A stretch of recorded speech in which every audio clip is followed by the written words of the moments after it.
Bienvenue sur Africa 24 et merci de nous rejoindre dans cette émission, une émission qui reçoit aujourd'hui un homme politique qui nous vient du Togo. Il s'appelle Abbas Kabwa. Il est le président du mouvement des Républicains centristes MRC.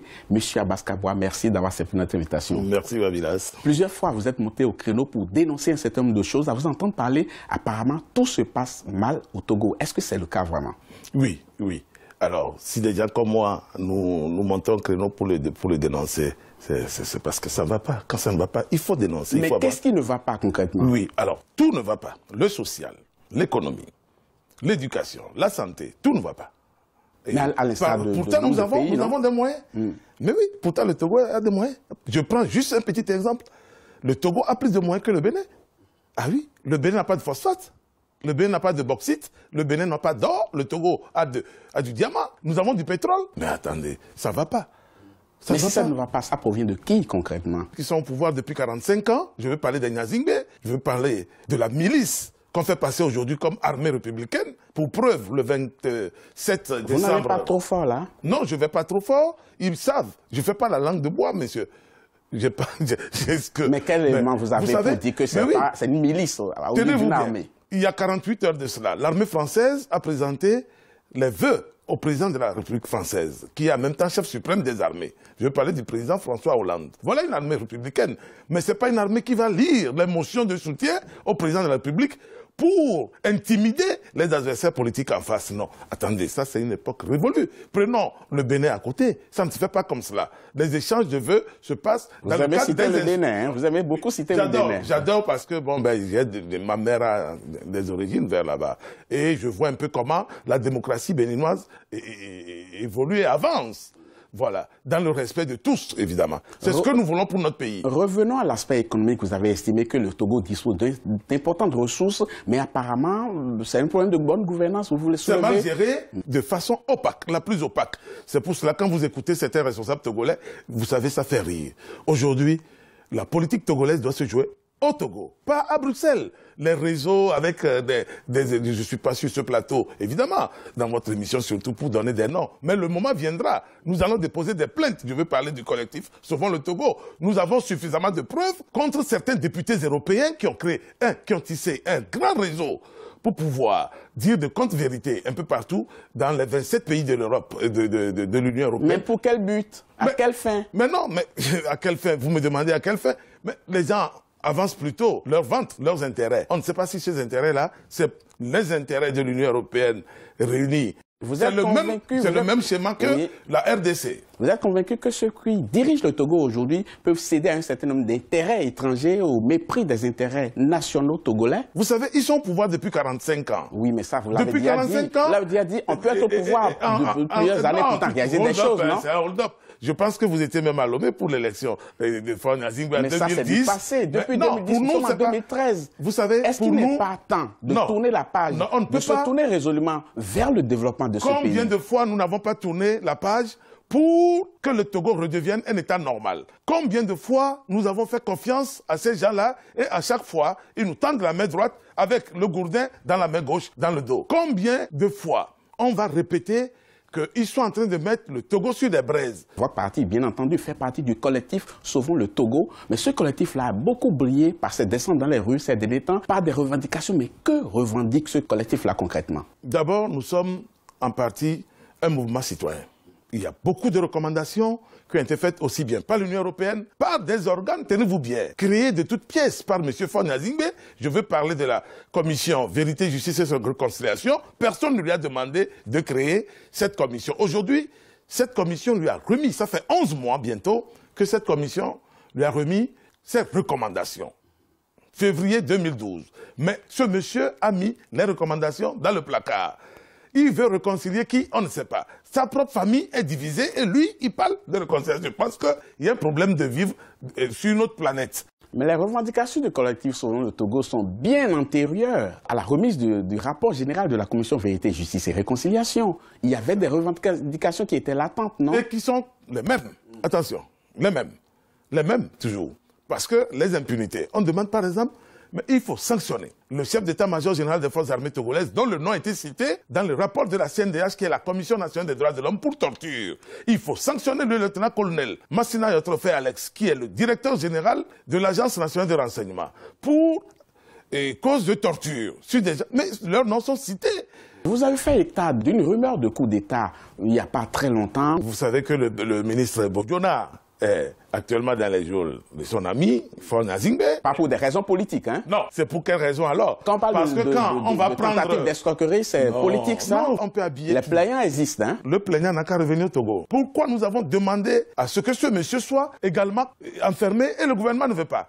Pourquoi dans les échanges de mails... Mais pourquoi vous allez demander à ce qu'on enferme quelqu'un? De quel droit? Est-ce qu'il n'y a pas mélange de gens? Est-ce que ce n'est pas ce mélange de gens qui crée beaucoup d'autres problèmes, justement? Non, mais attendez. Quelqu'un un Émirati, qui vient avec 70 valises Vuitton, Louis Vuitton au Togo, pour prendre la richesse de feu général Guéhi, qui fut entre-temps président de la Côte d'Ivoire, donc une supposée fortune est dans les banques, se trouve dans les banques togolaises, hein? Il vient, est-ce qu'il est le grand-père de Guéhi? Est-ce qu'il est le cousin de Guéhi?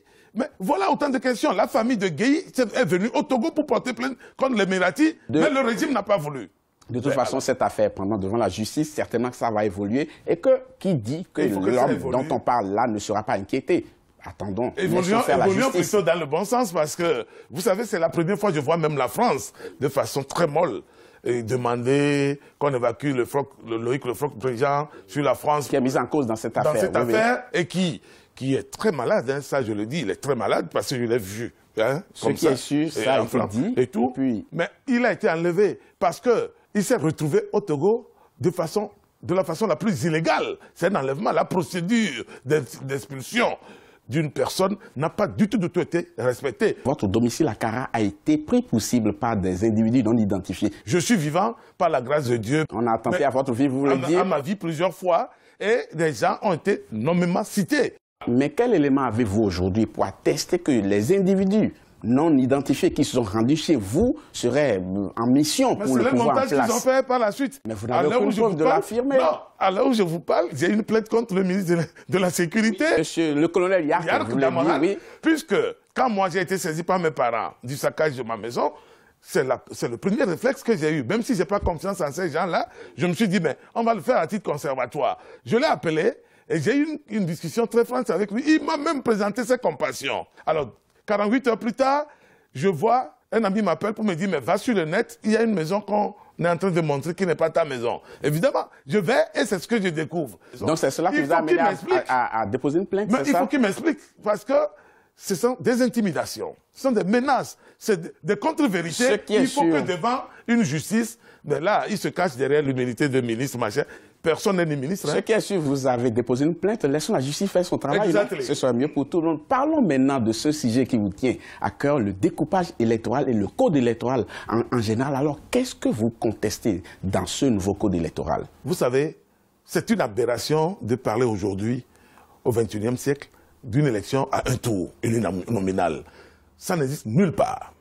Aujourd'hui, tout le monde laisse tomber ça. Le découpage électoral n'est pas correct au Togo. Quand vous prenez une préfecture, c'est un exemple, une préfecture du nord, de la partie septentrionale, qui fait 8000 électeurs pour 2 députés, où il faut 8000 électeurs pour 2 députés, pendant que dans la partie méridionale, il faut 165 000 électeurs pour 3 députés. Mais c'est une aberration. Ça, il faut corriger cela aujourd'hui, avant que ça ne soit trop tard. Donc, parce qu'en 2007, M. Faure Gnassingbé et ses amis ont pu engranger 50 députés sur 81, en passant par ce petit subterfuge. Apparemment, pendant la confection de ce nouveau code électoral, on vous a consulté quand même, non? Attendez, consulter comment? Il faut reconnaître quand même qu'à des moments donnés, vous n'avez pas voulu vous associer à l'élaboration de ce code électoral. Je vous ai dit, ces gens-là, nous les avons rencontrés en tout pour tout 18 fois. Donc il y a eu 18 entretiens entre vous. 18 dialogues intertogolais, et le dernier, c'était en 2006. Avec 22 recommandations. Donc, il y a une feuille de route. Monsieur Faure Gnassingbé, quand ça l'arrange, il fait passer. Quand ça l'arrange pas, ça, il bloque. Vous savez, ça fait 50 ans que le père de Faure Gnassingbé a assassiné le premier président togolais. Vous comprenez? Ça fait 50 ans que le Togo peine à retrouver ces C'est marques. des faits qui ne sont pas établis par une justice en bonne et due forme. Donc, Mais ces attendez, allégations, Yadema a toujours revendiqué... vous devez mettre des gants, non? Non, quel gants? Yadema a toujours revendiqué jusqu'à sa mort être l'auteur, peut-être qu'il couvrait ses patrons colons, je ne sais pas. Nous allons finir cette émission en nous intéressant un peu à votre parti politique, le Mouvement des Républiques centristes. Qu'est-ce que vous prônez dans ce parti, au juste? L'amélioration du quotidien de tous les Togolais et de toutes les Togolaises. Le droit à l'éducation de tous les Togolais et de toutes les Togolaises. La paix sociale. Et que les biens du pays profitent aux fils du pays. Votre parti politique, le MRC, ce parti-là, on ne le voit pas vraiment lors de grandes échéances électorales. Et on se pose des questions. Est-ce un vrai parti ou un club de contestation? Nous ne sommes pas un club de contestation.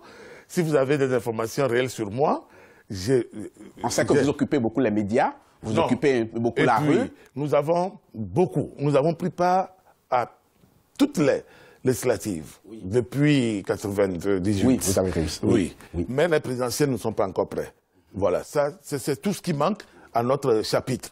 Et désormais, nous nous sommes dit, avant d'aller à une élection au Togo, il faut que le paysage électoral soit beaucoup plus clair. Il faut que nous nous retrouvions autour d'une table pour nous mettre d'accord sur le minimum. Le minimum, c'est quoi? Élection à 2 tours. Limitation des mandats présidentiels à 2 mandats de 5 ans. Vous occupez la rue. Pendant ce temps, le gouvernement prépare certainement les élections. Au bout d'un moment, il y aura certainement élections. Est-ce que, en occupant la rue et en ne sensibilisant pas les populations, est-ce que vous ne préparez pas l'échec? Nous n'irons pas aux élections tronquées. Ça, vous pouvez me croire, les partis, ils ont des partis, satellites, ceux qui ont mis le ventre devant.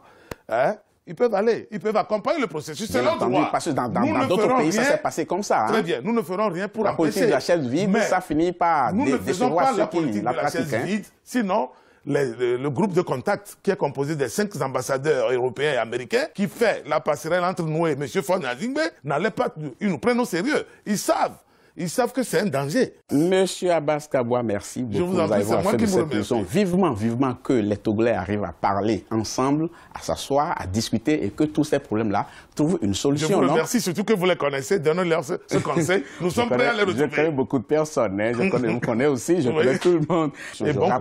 Je rappelle à nos téléspectateurs que vous êtes le président du Mouvement des Républicains centristes. Quant à vous, chers téléspectateurs, nous sommes à la fin de cette émission. Merci beaucoup de l'avoir suivi. Prochain rendez-vous très bientôt pour un autre numéro. À très bientôt.